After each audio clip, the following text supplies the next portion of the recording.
kita harus melihat persoalan secara utuh, ya.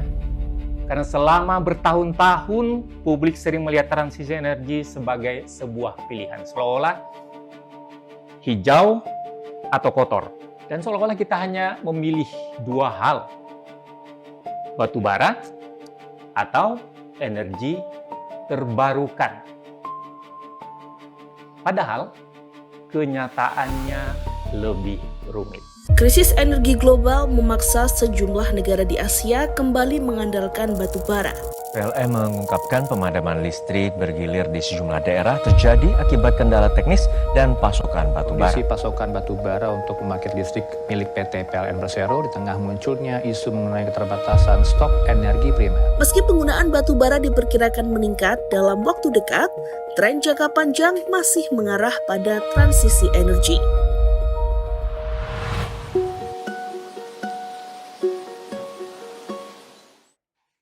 Pemirsa, sahabat keuangan hijau, bayangkan suatu malam seluruh listrik di kota Anda padam. Rumah sakit kehilangan daya. Bandara berhenti beroperasional. Jaringan internet lumpuh. Pabrik berhenti bekerja. Lampu lalu lintas mati.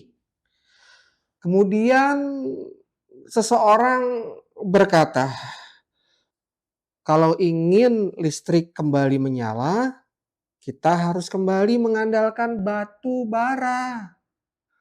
Apa jawaban Anda? Mungkin sebagian besar dari Anda akan berkata, bukankah kita sekarang sedang menuju energi hijau? Nah, tetapi bagaimana jika kenyataannya tidak sesederhana itu? Selamat datang di Green File.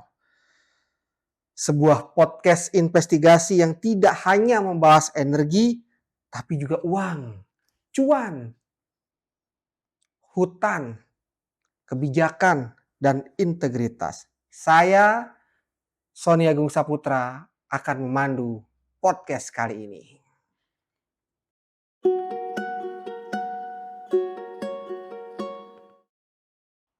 Hari ini, kita akan membuka sebuah pertanyaan yang paling penting terhadap transisi energi.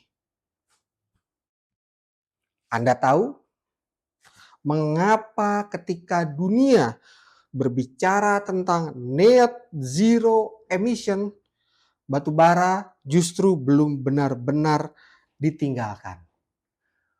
Big question is why? Menarik.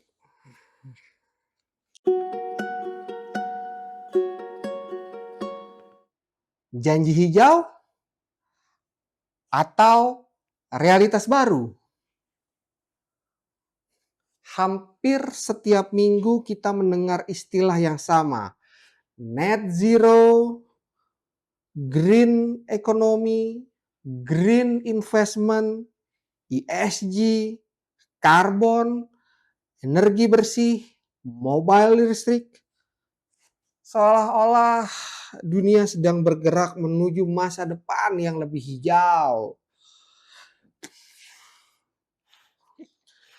Tetapi izinkan saya membuka episode ini dengan sebuah fakta bahwa menurut berbagai informasi laporan energi internasional, konsumsi energi dunia terus meningkat. Pertumbuhan kendaraan listrik, pusat data kecerdasan buatan AI, industri digital, dan elektrifikasi berbagai sektor justru mendorong lonjakan kebutuhan listrik global. Dalam kondisi seperti itu, banyak negara masih mempertahankan pembangkit listrik berbahan bakar fosil, termasuk batu bara. untuk menjaga keandalan pasokan ketika energi terbarukan belum mampu memenuhi seluruh permintaan. Tren ini menunjukkan bahwa transisi energi berlangsung tetapi belum menggantikan seluruh peran batubara secara tepat dan cepat. Kalau begitu, apakah dunia saat ini sedang gagal menjalankan komitmen iklim? Atau apakah kita selama ini terlalu menyederhanakan permasalahan? Saat ini kita akan berbincang dengan praktisi lingkungan hidup dan kehutanan yang juga aktivis IWGFF. Selamat datang Pak Gunawan. Ya, terima kasih banyak. Nah, tadi sudah kita dengar persoalannya. Menurut saya, kita harus melihat persoalan secara utuh. Ya. Karena selama bertahun-tahun publik sering melihat transisi energi sebagai sebuah pilihan, seolah-olah hijau atau kotor. Nah, dan seolah-olah kita hanya memilih dua hal, batu bara atau energi terbarukan. Padahal kenyataannya lebih rumit. Ya kan, Pak? Ya. Seperti tadi Bapak Ustaz ungkapkan, persoalannya memang lebih rumit.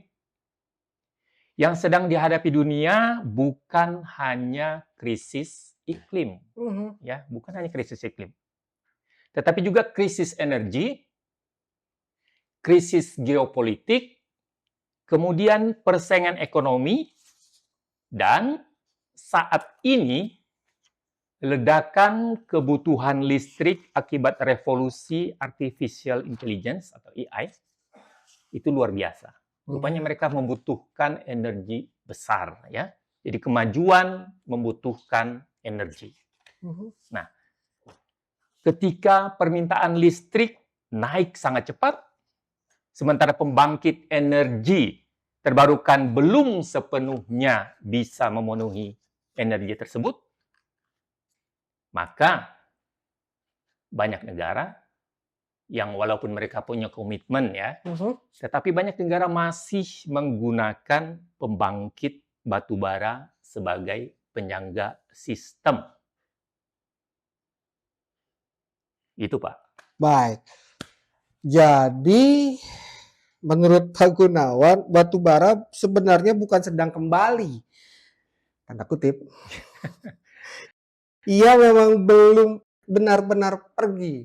Ya, seperti orang mau pergi tapi masih bicara-bicara di depan rumah, Pak. Oke, gagal move on berarti. Gagal move on. Ya, persis. Kalau kita melihat statistik global, Pak, ya, energi terbarukan memang tumbuh sangat cepat, ya. Tetapi ini masalahnya, kebutuhan energi juga justru lebih cepat. Jadi seperti orang berlomba ini udah lari nih, tetapi yang ngejarnya lebih cepat larinya. Karena kemajuan memang membutuhkan energi, Pak. Dan akibatnya, walaupun energi hijau bertambah, namun otomatis batu bara tidak berkurang. Karena masih dibutuhkan energi lebih besar. Ya kan? Jadi kemajuan energi hijau tidak bisa mengejar kebutuhan energi yang diperlukan. Ya. Dan di banyak negara tadi, keduanya justru seolah-olah bertumbuh bersamaan. Energi hijau meningkat, tetapi pemakaian batu bara juga meningkat. Karena apa? Memang karena diperlukan energi yang lebih besar. Nah, hal ini yang sering kita sederhanakan. Dan publik tidak tahu, melihat persoalan hitam putih saja, Pak. Oke. Ya. Semakin menarik di awal perbincangan kita, namun kita akan minum dulu nih dengan gelas yang sudah ada dari IWGFF. Ya. Toward Good Natural Resources Finance Governance. Kita minum dulu, sahabat hijau. Keuangan hijau. Karena saat ini bumi semakin panas, Pak. Ya benar. Bumi Apa semakin ya? panas. Ya. Dan artinya transisi energi bukan sekedar mengganti satu pembangkit listrik dengan pembangkit listrik lain, tetapi mengelola perubahan sistem energi secara keseluruhan. Ya, betul sekali Pak. Karena ya perubahan sistem itu membutuhkan waktu Pak. Kita tidak bisa mendadak katakan oke, hari ini kita mengganti batu bara dengan energi hijau, kemudian semuanya berganti. Enggak. Karena banyak hal yang harus kita bangun. Jaringan transmisi, kemudian penyimpanan energinya, lalu investasi, duit diperlukan juga Pak untuk perubahan ini. Kemudian regulasi, nah ini juga menarik. Karena seringkali regulasi itu selalu di belakang kegiatan Pak. Sudah mau membuat sesuatu tapi undang-undang peraturannya belum ada gitu. Kemudian teknologi. Yang ini tepat juga guna ya. Ya, tepat guna dan sesuai dengan tadi perubahan ke energi hijau. Nah, dan semuanya ini harus berubah secara bersamaan kalau kita ingin mencapainya. Seperti itu.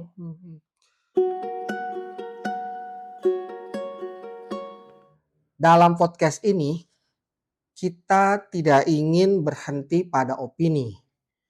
Mari kita mulai dengan data. Sebab kebijakan publik seharusnya diuji oleh fakta, bukan oleh slogan. Sebab saya ingin mengajukan pertanyaan yang sederhana. Apakah penggunaan batu bara di dunia benar-benar sudah menurun, Pak Gunawan? Jawabannya jelas belum, Pak. Belum, ya. Karena dalam beberapa tahun terakhir permintaan batu bara global memang tidak lagi meningkat, ya. Artinya tidak secepat sebelumnya. Kalau sebelumnya karena semua sumber energi dari batu bara sangat besar ya. Sekarang sudah mulai menurun. Tetapi tetap pada jumlah yang besar. Jadi kalau kita akan bilang menurun, tidak. Belum. Bukan tidak, belum ya. Nah, memang di sejumlah negara konsumsi batu bara menurun. Tetapi kebanyakan negara justru meningkat. Karena apa? Karena itu tadi, kegiatan pembangunan membutuhkan energi. Dan energi hijau belum menutup kebutuhan energi tadi. Oke. Apalagi kalau seperti kasus sekarang, Pak ya. Gangguan pasokan gas, kemudian lonjakan kebutuhan listrik yang meningkat tadi, perang antara geopolitik. Ya, geopolitik. Antara Ukraina Ukraine dengan Rusia menyebabkan gas ke Eropa terputus. Lalu sekarang ini perang antara Iran dengan Amerika. Selat Hormuz. Ya. Dan itu mempengaruhi semua. Ya kan? Pasokan juga ya, Pak. Dan akibatnya apa? Kembali mereka menggunakan energi batu bara. Karena mereka yang paling penting itu tadi, kebutuhan energi. Tapi itu bukan berarti bahwa mereka meninggalkan target iklimnya, tetapi karena mereka harus memastikan, Pak, listrik itu tetap tersedia. Menarik. Jadi, Pak Gunawan, keamanan energi ternyata dapat mengalahkan komitmen iklim yang saat ini bumi semakin panas. Ya. Kalau saya sih tidak mengatakan mengalahkan ya, Pak ya. Tetapi seringkali memang keamanan energi menjadi prioritas utama, Pak. Bayangkan, Pak, kalau tiba-tiba di suatu negara, listrik itu padam 3 hari, Pak. Bisa bayangkan. Blackout di Sumatera, seluruh Indonesia jadi heboh, Pak. Panas yang jelas, Pak. Bayangkan kalau listrik tiba-tiba mati. Dan itu bukan 1 hari, 2 hari, Pak. 3 hari.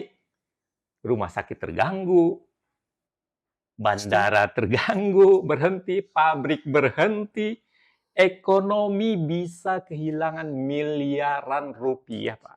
Efek domino. Iya. Jadi karena itu, setiap pemerintah akan selalu mendapatkan keandalan sistem listrik sebagai prioritas. Jadi itu bukan pilihan, tetapi kebutuhan. Ya.